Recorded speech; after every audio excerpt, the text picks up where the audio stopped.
88.5 FM, streaming live at newhavenindependent.org.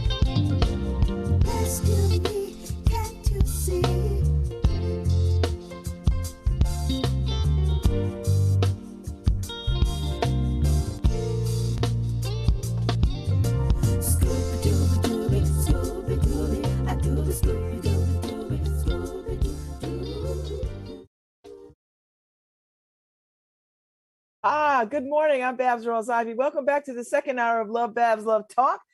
As promised, we are going to unpack this Texas situation, and I've got some folks who know exactly how to do that and know have some real understanding of what this Texas legislation means to the women in Texas, but most importantly, what it means to the rest of us around the country. I have Gretchen Rafa, Senior Director, Public Policy Advocacy and Organizing for Planned Parenthood Southern New England, and Liz Gustafson, State Director of NARAL Pro-Choice Connecticut. And just let people know, I am on the board of Planned Parenthood Southern New England, so I am hella biased and hella committed. So good morning, ladies. How are y'all?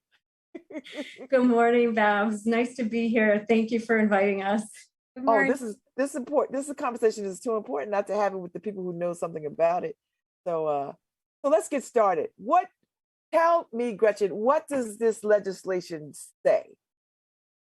Yes, Babz, it's a really difficult week. This law that was passed in Texas, really what happened is stunning, right? In the dead of night, the Supreme Court ignored 50 years of precedent and set back the hands of time, essentially allowing Texas to, be a pre-Roe state where abortion is now really hard to access. And really what it comes down to is the cruelty. The cruelty is the point in this decision. The Supreme Court, in a 5-4 decision, allows Texas's unconstitutional 6-week abortion ban to go into effect. And, for many people, 6 weeks is before they will even know that they're pregnant. So although Roe v. Wade remains the law of the land, SB 8 in Texas is designed to deny the right to abortion that has been guaranteed to people since that landmark ruling in 1973. And one of the most disturbing parts of this law is it empowers vigilante bounty hunters and incentivizes them to surveil and harass people. What Texas is doing is true? That is true, Babz. That is seriously, true. Is that true? It is true. The way the law was written, Texas is basically rewarding residents for up to $10,000 to, sue thy neighbor, not love thy neighbor, but sue thy neighbor, and reward people who snitch to the state because the state put it on private citizens to, report on pregnant people's private lives and the decisions they're making. This is an absolute travesty for the 7 million women of reproductive age in the state of Texas and everyone who supports access to safe legal abortion. And I can't say this enough. The impact of this heinous abortion ban cannot be understated because overwhelmingly, who's going to be harmed by this law? It's going to be Black people. It's going to be Latinx people, people with low incomes, people in rural areas who already face immense barriers to healthcare access. Babz, this is the loudest alarm yet that abortion rights are in grave danger in Texas and across this country. And Planned Parenthood and our supporters are listening, and we're going to continue to fight back for patients and their providers and their loved ones. But this is a very dangerous, unprecedented law. So, Liz, should we be concerned? Should we be worried? Absolutely. I think Gretchen provided a great summary of how extreme this law is, and also how indicative it is of a national agenda to completely end access to abortion in this country. This law, as mentioned, sets a dangerous legal precedent and could clear a path for states to override people's constitutional rights. With that said, 2020 already has been the most hostile legislative year for reproductive health and rights since Roe v. Wade. There was nearly 600 abortion restrictions introduced in state legislatures this year alone, and 90 of which have been enacted in states across the country. So between Texas And also, we are awaiting to hear the case at the Supreme Court regarding Mississippi's 15-week abortion ban in Jackson v. Dobbs. The alarms are sounding. And what this Texas law does is provide a roadmap for other states to do the same. Florida has already indicated that they are ready to replicate this law. And I think it is a wake-up call. Politicians opposed to abortion have been working for decades, and they are doing this in defiance of the American people who support. So 6 weeks, a woman doesn't even know most women don't even know they're pregnant at 6 weeks. When do you know when you're pregnant? Well, with that said, as someone who has had an abortion, I did not know I was pregnant before 6 weeks, and I had my abortion around 7.5 to 8 weeks. Mm-hmm. And with that said, I was working in repro when I had my abortion and was surrounded by, of course, incredible allies and champions and supporters, who fight alongside all of us to protect and expand access. But at that time, I did not yet personally know someone who has had an abortion. And I think this moment is a really critical moment for us to remember that nearly 1 in 4 people who can get pregnant in this country will have an abortion in their lifetime. And there are people who are our family, our friends, and our neighbors. And it is why I continue to share my story, because it was such an act of love. But sharing my abortion story is community care and is in defiance of the shame and stigma that is perpetuated by the very movement behind this Texas law and behind the law in Mississippi and the wider movement that is even alive and well here in Connecticut. So Gretchen, Texas has opened the door to this. We know other states are going to try this. What can we do? Yeah, that's a great question. And it's so important now to really, again. And I'm sorry, Liz, thank you for sharing your story. I appreciate that greatly. Yes, thank you, Liz. And Liz has been such a powerful storyteller in the state of Connecticut and has really helped, again, destigmatize abortion. And I think what's really important to know now is that Congress has to act, right? So what people can do right now is make sure that if you are, and I just want to say to Babz, as folks are listening, this is not new. There are states across this country that have been, for now decades, been restricting people's access to abortion. And so, yes, there's a lot of outrage around this. And this case is really, this law is unprecedented. And what the Supreme Court decided to do in their decision is unprecedented, but this has been happening now for decades. This has been an effort by anti-abortion lawmakers and activists across this country. And that's why Congress must really act now to pass legislation and codify Roe v. Wade, which is codifying the right to legal, safe abortion for all people that need abortion care into law, because the courts are not going to protect us. We know that. What they did this week, again, really shows that they have no interest of hiding their position and their agenda to outlaw abortion in this country.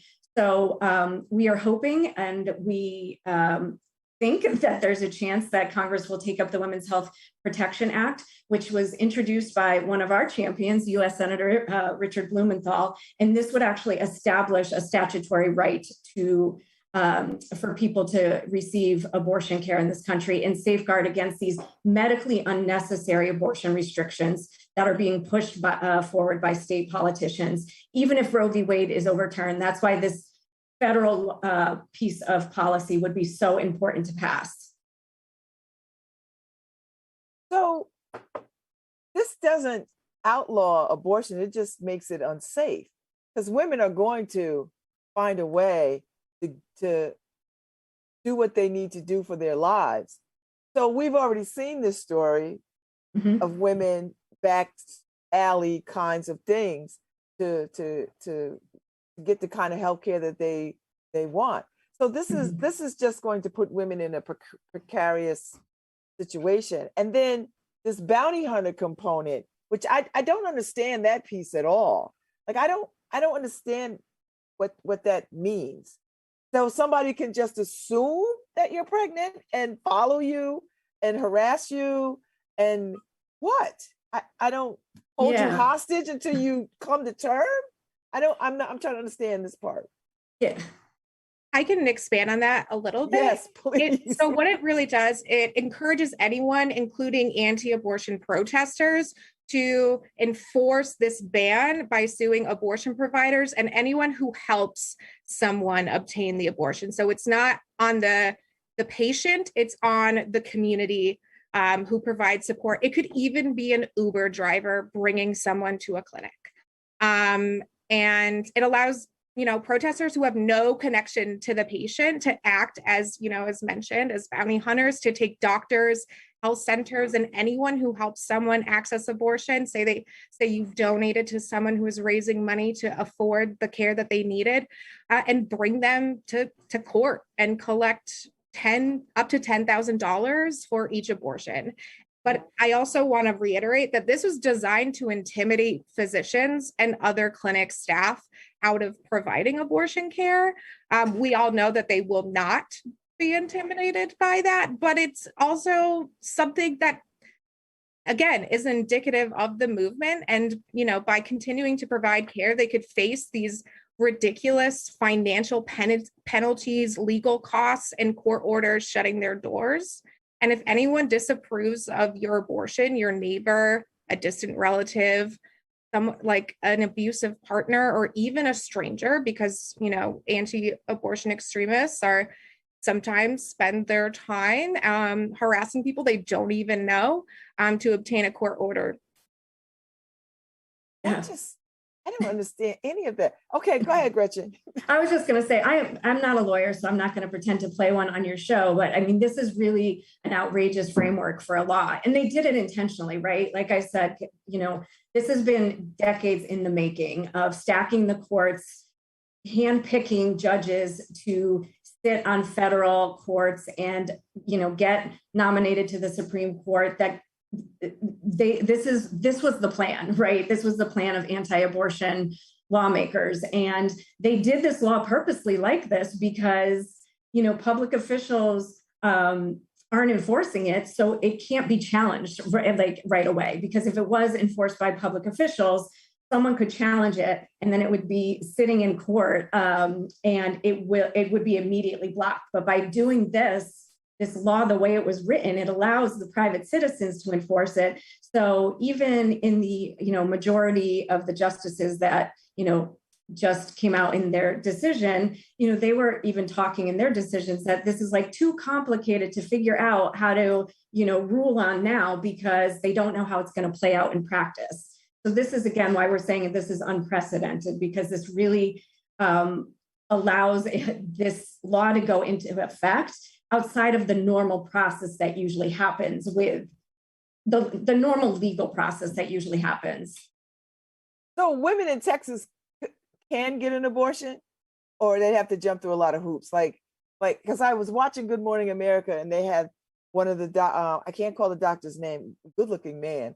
And he was talking about, he had scheduled 15, but he could only do 6 because the other ones couldn't because of this new law. So I didn't understand what that meant. Yeah. So what the law is saying is, if there is any embryonic fetal activity, so when they detect that, the provider no longer can provide the abortion to the patient under this new law. So when doctors are talking about the reality of the last 48 hours or so, they are talking about patients that have come to them, that need an abortion and might find out that there's embryonic fetal activity, and then they can't actually receive their abortion. And this is on top of, already hoops and that Texas patients have to jump through, including, mandatory waiting periods, mandatory counseling. It's already really difficult for people to access legal abortion in the state of Texas. There are huge pockets of the state where there are no abortion providers. So talking about driving from one side of the state of Texas to another to find a provider and then having to wait a mandatory, 24-hour waiting period after you get your initial counseling, you could go in that first day, get your counseling. There's no embryonic fetal activity. And then the next day you go in for your procedure after your 24-hour mandatory waiting period, and you can't get your abortion under this law. So although abortion is still legal in every state across this country, SB8 and what's happening in Texas has made it almost impossible for people who need abortion care to access it in a timely and safe way. And it is an essential healthcare part of reproductive health care, and it is time sensitive. And what this law does is make it impossible for doctors to provide care to the patients that need it. So will women have to leave the state of Texas to get the health care that they deserve? They might need to. I think that is dependent upon their resources and ability to do so. I do think it's also important that there are resources out there where people can, potentially obtain the medication, like the pills related to abortion care. But again, there's so many things dependent on that. And if they're able to access that, but there are resources out there. But again, they shouldn't have to go through hoops and bounds, and they should just be able to access the care that they need within their communities. Mm-hmm. Yeah. And, to your question earlier, Babz, some people don't have a positive, might not have a positive pregnancy test, until 4, 5, 6 weeks after, they are pregnant. And so that alone, they might not have that positive pregnancy test until it's too late to access abortion in Texas. And I just want to say, again, bringing it back to who it's going to harm most, right? We know people that have, the financial means, that to be able to, if they have to fly out of state, will still be able to access abortion, right? But, to the point you were making, we know how this plays out. The people that are most vulnerable, people of low income, Black, Indigenous, people of color, people living in rural areas, who are already facing immense barriers to healthcare, that's who these laws are going to impact the most. And when we talk about these laws, we have to make the connection to, the inherent racism within these laws and how they are so rooted in white supremacy culture, that I just want to name that too, because we can also connect the dots to other rights. We're watching the courts strip away voting rights, housing rights. The court is not protecting the most, vulnerable people in our country right now. So what is the mobilization to happen? Like what can be done? How can people sort of raise their voice in opposition to what is happening in Texas and the other states that are trying to move this through their legislative systems? Well, I think one of the most important things that can be done is, as someone that shares my abortion story, I think if it is safe for someone to share their own abortion story, or at least just say the word abortion and talk about it, because what the Texas law does is could potentially make people feel isolated. And abortion is incredibly safe, but it is the stigma and shame that is dangerous. And so I think that we need to shift the conversation back to centering the people that have had abortions and that need access to abortion care, and do better as a movement. And again, say the word abortion, because for far too long, anti-abortion extremists have controlled that narrative, which has allowed them to perpetuate these kinds of harmful laws. And so I think that that's something really important that can be done. And even if you haven't had an abortion yourself, again, everyone loves someone who has had an abortion. And folks might just not know it, but they see how you talk about it online or don't talk about it. And so we have to build that community, because that is how we fight back, because we have to take back that narrative. And so, go ahead, Gretchen, you want to say something? No. Well, I was just going to say that I think people think that this is, a story that isn't true for people in Connecticut too. Like, our patients and people in Connecticut still struggle to access abortion. And, just to reiterate again, abortion is still legal. And in Connecticut, we actually have it codified, which is in state law. So if Roe gets overturned, abortion is still legal in Connecticut. But, the rights being protected, that's just the floor, not the ceiling. We see abortion bans in other states, but far too many residents in Connecticut, can't access abortion because, of their immigration status. Undocumented residents in the state of Connecticut are shut out of public and private health insurance. People that have private insurance have high deductible health insurance plans that often force patients to pay out of pocket for the cost of their abortion. And that could be a significant barrier. And again, just tying it back to other, things that happen in people's lives that might make it difficult. So we have to look at systemic racism. We have to look at economic inequity, housing, food insecurity, all the other barriers that create additional obstacles to accessing healthcare. Wow. Yes. So what are they doing in Texas to sort of fight back? I mean, I'm sure there's a groundswell of support, but what are they doing to rally and to try to overturn this? Well, I will speak from the abortion funding side. I think one tangible thing people can do to help folks in Texas right now is donating to abortion funds on the ground, and also advocacy organizations on the ground.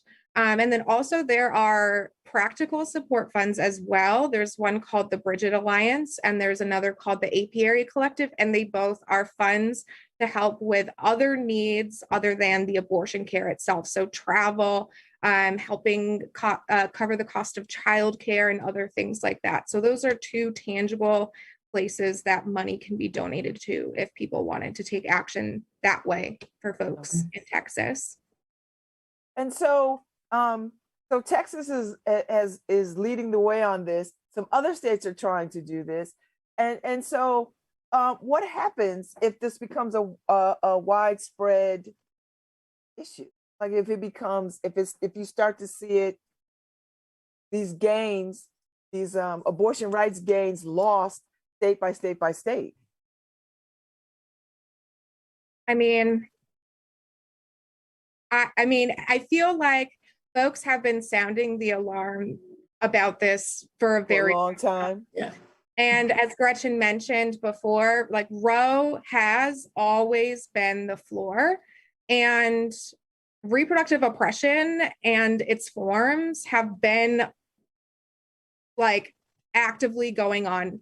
And I think plugging in to your state's fight is so imperative so we can address these intersecting issues. We need the same energy when it comes to fighting back against forced sterilizations happening in ICE detention centers and supporting pregnant people who are incarcerated and taking action on the ground in each state. I think there is so much that needs to be done. And I think this is such an important moment for everyone to wake up to that. It is not just Roe, and it is not just abortion rights. It is, centering and following the leadership of those who have been leading the fight for reproductive justice, and mobilizing and supporting that movement. So Gretchen, talk a little bit about the kinds of advocacy that needs to happen, the kind of stuff that you do around public policy. How can public policy play a stronger role in these kinds of conversations? Or how can we educate people around public policies to say that women have a right to make the choices about their own reproductive health? Yeah, that's a great question. And I want to be really intentional in saying that policy is one intervention, because you see that in states where, the majority in the legislature or in a governor's office doesn't support, the right to legal abortion, that works against us, right? So policy is really important. States that haven't codified Roe and the right to legal abortion into their state laws, this is an opportunity to push state policy around abortion, legalized abortion, but also in some of states that have the right to abortion codified, there are barriers because of cost. So the legal rights don't mean anything if you can't access those rights. And so making sure that there's public funding for abortion care. Stop separating abortion care from healthcare. Abortion is healthcare. It's a human right. We need more state laws to do what Connecticut does and ensure that people with low income can access public insurance to pay for abortion care, just like any other part of their reproductive health care. And that is really important. And again, in Connecticut, we are very fortunate because there has been decades of pro-reproductive health and rights lawmakers and activists and advocates fighting to protect this into our state law. But that looks like much more in the state of Connecticut. It looks like making sure every undocumented resident in the state of Connecticut has access to healthcare. It means that people can afford a health insurance plan. And we know that in Connecticut, health insurance plans are not cheap. And the insurance industry is lobbying hard to make sure it stays that way, and fighting, things like public options for healthcare coverage or health insurance plans. So I think it's really important to talk about policy and how policy can be improved in our state and across the country. And it really is, I'm going to go back to what Liz said too. It's ensuring that the people that, we elect into office also represent our values and beliefs and understand that healthcare is a human right. And vote. And voting is an important part of this process. The way, these laws that restrict abortion have come to fruition and into law is that the people that are opposed to abortion are getting elected into office, and they are using their power to strip away people's bodily autonomy and their fundamental human rights. And so voting is such an important part of this process too. Yes, you have to vote out these people who do not affect women's rights to choose. So Liz, does this issue go far enough to galvanize enough women and men and of conscience to help fight this back? Like, will there be a groundswell around this is wrong and people take to the streets, put our pink hats back on and take to the streets? I believe so. I want to reiterate that this is in defiance of the beliefs and shared beliefs and values of the American people, whose support for legal abortion is at an all-time high. It is in direct opposition to the highest, amount of support that we've had. And I think it is, again, an important moment for folks to mobilize and galvanize. And I think making those connections onto how what this means, not just for Texas and what this means for the rest of the country, but what this means for Connecticut and what we can do to stand up and take a lead, because it's not, it's our responsibility to do that as a state. And I think we did a great job doing that this last session, especially when we passed the historic law regulating deceptive advertising practices of anti-choice crisis pregnancy centers, which are the front line of the anti-abortion movement. And so I think that momentum and building off of that momentum is exactly the direction we are going in. So question, should we, I grew up with the belief, Gretchen, that, the Supreme Court was on my side. And clearly, I'm feeling like it's not. So how do we move forward in a world where I would imagine people were hoping and praying that the Supreme Court would strike this down, and when they did not, and when they dragged their feet a little bit about a response, and then they didn't do anything about it, I think that sort of made people feel a little defeated. Yeah. I don't know. I mean, talk a little bit about that, because that, to me, that seemed like that was the not last resort, but that could have undid all of Texas, that Texas legislation. Yeah, I think that's a really important conversation to be having, that, where the courts are supposed to be protecting our constitutional rights. Again, the way the court made this decision this week, really, and I'm a skeptic, so I'm very skeptical that the court is going to save us right now. The way they did it and going outside of normal procedure and using kind of this emergency appeals process through what's called the shadow docket really shows what their intention is. They did it in, late at night, but they told us on Wednesday what they believe, that we're not going to enforce a constitutional right for a person to have an abortion. This is really terrifying that this is kind of where we are at. And that's why we say this is a really stunning act by the courts, because we already knew that their plan is to overturn Roe v. Wade, because the justices that are on the bench, the 5 majority, already have said that outside of their time on the court. And it's really knowing that there is an abortion case that they have chosen to take up, the Mississippi 15-week abortion ban in this upcoming cycle, tells us that the court is what their intention is.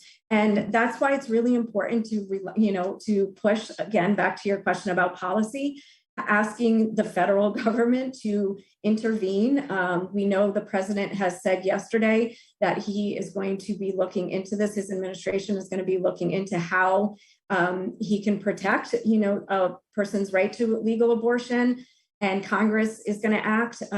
But to really lift up again what's happening on the ground in Texas and other states, it is the grassroots organizing. It is the people that are most impacted, that are on the streets at state capitals, demanding that their rights are protected, and that politicians and judges are not interfering with people's personal lives and stripping away their human rights.